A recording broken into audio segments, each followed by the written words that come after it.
నీ లైఫ్లో ఉన్న స్ట్రెస్ అంతా పక్కన పెట్టి ఒక్కసారి వింటర్కి మీ ఫ్రెండ్స్ ఆర్ ఫ్యామిలీతో 3 days సౌత్ గోవాకి ట్రిప్ ప్లాన్ చేయండి. మీ లైఫ్లోనే బెస్ట్ ఎక్స్పీరియన్స్ అవుతుంది.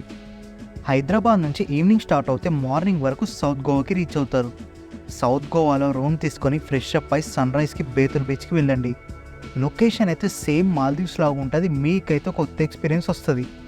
అక్కడ నుంచి మోబార్ బీచ్కి వెళ్ళండి. ఇది గోవాలో ఉన్న వైట్ శాండ్ బీచ్. ఇక్కడ షాక్స్ ఇంకా డోమ్స్ అయితే క్రేజీ ఉంటాయి.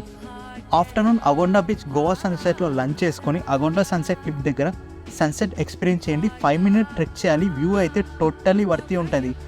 డే 1లో నాకైతే ఇది best experience. Next day butterfly బీచ్కి స్టార్ట్ అవ్వండి. 2 kilometers ట్రెక్ చేయాలి. ట్రెక్ చేసిన తర్వాత లొకేషన్ అయితే మ్యాడ్ ఉంటుంది. ఇది గోవాలోనే hidden beach.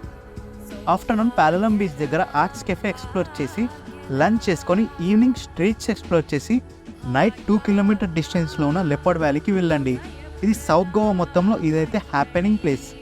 Next day morning stay తీసుకొని జీప్లో ఆఫ్ బీట్ ప్లేసెస్ కవర్ చేస్తారు. ఇక్కడికి వెళ్ళే దారి అయితే మస్త్ సీనిక్ ఉంటుంది. రివోనా వాటర్ స్ప్రింగ్స్, కేవ్స్ ఇంకా కార్వింగ్స్ని ఎక్స్ప్లోర్ చేయండి. గోవా అంటే బీచ్లు కాకుండా ఇలాంటి ప్లేసెస్ కూడా ఉంటాయి. ఆఫ్టర్నూన్ గోవా ఫేమస్ కేప్ గోవాకి వెళ్ళండి. ఆ లంచ్ చేసుకునేటప్పుడు వ్యూస్ అయితే క్రేజీ ఉంటాయి. పక్కనే ఉన్న కబోదిరామ బీచ్ దగ్గర ఉన్న కాయకింగ్ చేయండి. కోకోనట్ ట్రీస్ మధ్యలో ఈ రైడ్ అయితే మస్తు పీస్ఫుల్గా అనిపిస్తుంది. తర్వాత అక్కడే సన్సెట్ చూడండి. ఈ ట్రిప్ మొత్తంలో నాకైతే ఇది best experience. For more detail check the description. Information మీకు యూస్ఫుల్ అవుతే వీడియోని సేవ్ చేసుకోండి and follow our page for more travel videos.